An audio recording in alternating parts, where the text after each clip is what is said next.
13 আসনে দেখলাম যে এক ধরনের অসংলগ্ন ফলাফল বারবার আসছিল, মিডিয়ায় একরকম আসছিল, কেন্দ্র থেকে একরকম আসছে, কেন্দ্রগুলো সামাপ করলে একরকম আসে, রিটার্নিং কর্মকর্তা অন্যরকম ঘোষণা দিলেন। আমরা ঢাকা 8 আসনে ঢাকা এবার আমরা ঢাকা 15 আসনে দেখেছি আমাদের জোটের অন্যতম শরীর দল জামাত ইসলামের আমিরের যে আসন, সেখানে আমরা মিডিয়া দেখছিলাম খুবই কন্টিনিউয়াস প্রসেসের মধ্য দিয়ে আমরা দেখছিলাম যে 20,000, 21,000, 22,000 মতো একটা পার্থক্য মেনটেন হচ্ছিল মাঝামাঝি সময় থেকে। কিন্তু যখন 61,000 আর 82,000 থাকলো, তার কিছুক্ষণ পরে সেখানে বিএনপির প্রার্থী পোস্ট দিলেন যে তিনি বিজয়ী হয়ে গেছেন, মিডিয়ায় তার বিজয়ের ঘোষণা হয়ে গেল। অথচ সেখানে আমরা দেখলাম 21,000 মতো একটা পার্থক্য থাকা অবস্থায় এই ধরনের একটা ঘোষণা দিয়ে এক ধরনের প্রেশার ক্রিয়েট করে, আমার মনে হয় যে এক ধরনের চাপ প্রয়োগ করে সাইকোলজিক্যালি মোরালি করার চেষ্টা করা হচ্ছে, যেখানে মাঠের বাস্তবতা কিংবা ভোট গণনার বাস্তবতা কিন্তু ভিন্ন। আমরা ঢাকা 16 আসনে একই রকম চিত্র দেখতে পেলাম। ঢাকা 17 আসনে আমরা দেখতে পেলাম যে 50টি ভোট কেন্দ্রে ভোট গণনা শেষ না হতেই একজনকে বিজয়ী ঘোষণা করে দেওয়া হলো। তো এই মিডিয়ার মাধ্যমে এক ধরনের, যেটা আমরা কিছুদিন ধরে বলে আসছিলাম, যে এক ধরনের ম্যানিপুলেশন এবং ফলাফল ট্যাম্পারিং করার চেষ্টা করা হয়েছে।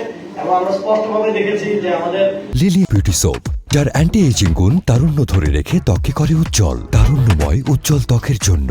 রিমার্ক ঢাকা 19 আসনে আমাদের প্রার্থী ঘোষণা পাবো, সেখানে একটি কেন্দ্রের ভোট 460টা ছিল বিএনপির প্রার্থীর, 600 সামথিং ছিল আমাদের সাবলাগুলিতে।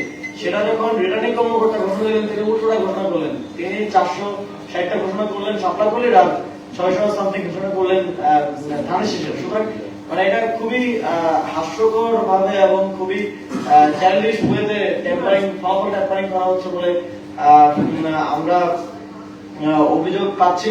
এবং আমরা নির্বাচন কমিশনকে বলবো অবশ্যই এই বিষয়গুলো খতিয়ে না দেখা পর্যন্ত, এই অভিযোগগুলো স্পষ্টভাবে আমলে নিয়ে এই বিষয়ে সুস্পষ্ট ব্যাখ্যা না দেওয়া পর্যন্ত সেই আসনগুলোর যেন কোনো ফলাফল ঘোষণা করা না হয়। এবং আমরা দেখছি কুড়িগ্রাম 1 আসনে, কুড়িগ্রাম 2 আসনে আমাদের প্রার্থীকে রিটার্নিং কর্মকর্তা বেসরকারিভাবে বিজয়ী ঘোষণা করে দিয়েছেন, এবং সেখানে প্রত্যেকটি কেন্দ্রের ফলাফল যোগ করলে তিনি বিজয়ী হন। কিন্তু তারপরে আমরা দেখলাম বিএনপির নেতাকর্মীরা রিটার্নিং কর্মকর্তার কার্যালয় ঘেরাও করলেন, এক ধরনের মব সৃষ্টি করে ফলাফল পরিবর্তন করার দাবি করতে থাকলেন। এবং এটা আমরা ঢাকা 8 আসনে দেখেছি, সেখানে একটি কেন্দ্রের ফলাফল ছাত্ররা এবং বিএনপি নেতাকর্মীরা মানেন না বলে সেখানে 7 বার কাউন্টিং করানো হলো। এবং সেখানে প্রত্যেকটি কেন্দ্রের ফলাফল কাউন্ট করে যা আসছে সেটার সাথে আবার সেন্ট্রালি রিটার্নিং কর্মকর্তা যা ঘোষণা করছেন তার মিল থাকছে না। ঢাকা 11 আসনে আমরা দেখেছি, সেখানে আমরা প্রতিটি কেন্দ্রের ফলাফল যোগ করে দেখছি, সেখানে নাইম ইসলাম 5,000-এরও বেশি ভোটে, প্রায় 6,000-এর কাছাকাছি ভোটে তিনি এগিয়ে আছেন। কিন্তু রিটার্নিং কর্মকর্তা যা ঘোষণা করছেন সেখানে থেকে 1,500-এর মতো ভোটে এগিয়ে আছে, যদিও সেখানেও তাকে বিজয়ী ঘোষণা করা হয়েছে। তারপরেও আমরা আমাদের পক্ষ থেকে, যেহেতু আমরা অসংলগ্ন তথ্য পেয়েছি, কেন্দ্রের ভোটের যোগফল আর রিটার্নিং কর্মকর্তার ঘোষণার মিল পাচ্ছি না, সেই জায়গা থেকে আমরা আবার সেটা যাচাই করার জন্য, পুনর্গণনা করার জন্য দাবি করেছি। সেটা পুনর্গণনা চলছে।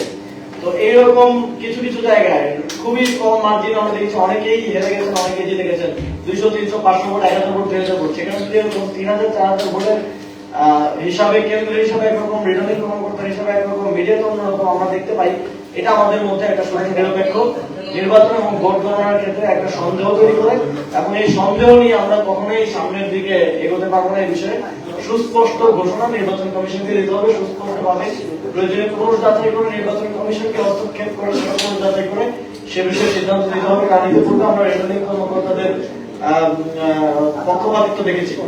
আমরা এছাড়াও আমরা দেখছি যে কিছু স্পেসিফিক নির্দিষ্ট আসনে এই চেষ্টাটা করা হচ্ছে, যেখানে 11 দলীয় জোটের শীর্ষ নেতৃবৃন্দের আসনগুলোতেই স্পেসিফিকলি এই ভোট ট্যাম্পারিং এর গণনার ক্ষেত্রে, ফলাফলের ক্ষেত্রে ট্যাম্পারিং এর চেষ্টাটা করা হচ্ছে। এটা কাকতালীয় নয়, আমরা মনে করি এটা উদ্দেশ্য প্রণোদিত এবং এটা একটা সাইকোলজিক্যাল প্রেশার তৈরি করার উদ্দেশ্য হিসেবে এই ধরনের কাজটা করা হচ্ছে। আমরা দেখছি যে আমাদের আমিরের আসনে, আমাদের আহ্বায়কের আসনে, খেলাফত মজলিসের আমিরের আসনে স্পেসিফিকলি এই চেষ্টাগুলো করা হচ্ছে।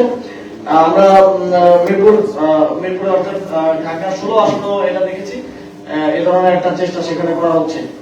আমরা নির্বাচন কমিশনকে আহ্বান জানাবো যে ফলাফল ঘোষণার ক্ষেত্রে এই যে বিলম্ব, আমরা কিছু কেন্দ্রে দেখেছি যে কেন্দ্রগুলোতে এনসিপি এগিয়েছিল, সাপ্লাইগুলো এগিয়েছিল, আমাদের জন্য প্রার্থীরা এগিয়েছিল। ওই কেন্দ্রগুলোর ফলাফল সন্ধ্যা 7টা বাজে গণনা শেষ হয়ে গেল, কেন্দ্র থেকে ঘোষণা হয়ে গেল বা সেখানে গণনা শেষ হয়ে গেল, রিটার্নিং কর্মকর্তা সেটা 11টা 12টা পর্যন্ত এখন পর্যন্ত ঝুলিয়ে রেখেছেন। এই কারণটা আমরা এই বিষয়ে আমরা স্পষ্ট না যে কেন এরকমটা করা হচ্ছে। এটা কি আমাদের বিজয়ী কেন্দ্রগুলোকে ঘোষণা না দিয়ে বিপরীত প্রার্থীকে এগিয়ে আছে দেখানোর একটা অপপ্রয়াস কিনা, এবং সেটা দিয়ে একটা মিডিয়ার মাধ্যমে একটা ন্যারেটিভ তৈরি করার চেষ্টা বলে আমরা মনে করছি। আমরা আমাদের দিক থেকে বলতে চাই যে সুষ্ঠু নির্বাচনের মাধ্যমে যেই ক্ষমতায় আসুক জাতীয় নাগরিক পার্টি গণতন্ত্রের প্রতি শ্রদ্ধার জায়গা থেকে তাকে সহায়তা করবে সরকার পরিচালনা, রাষ্ট্র পরিচালনার ক্ষেত্রে। তবে সেটা শতভাগ সুষ্ঠুভাবে হতে হবে।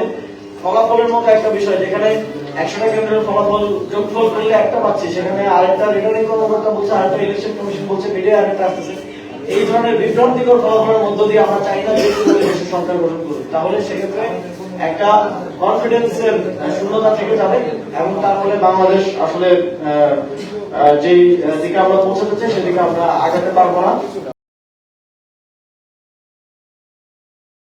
লিলি বিউটি সোপ, যার অ্যান্টি এজিং গুণ তারুণ্য ধরে রেখে ত্বকে করে উজ্জ্বল। তারুণ্যময় উজ্জ্বল ত্বকের জন্য রিমার্ক,